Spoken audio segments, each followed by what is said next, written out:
A group of Malaysian commando trainees feared lost at sea were found alive early on Tuesday morning on a beach about 12 kilometers from where their boat went missing. A missing Malaysian army boat and its crew of 13 was found after a long ordeal at sea.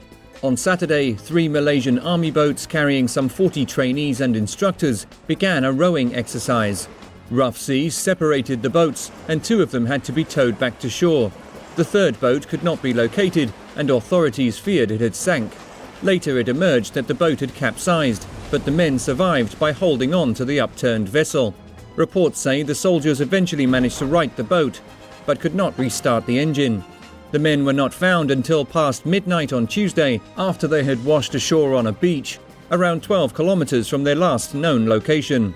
The soldiers were described in Malaysian reports as exhausted but in a stable condition, despite their near 28-hour ordeal.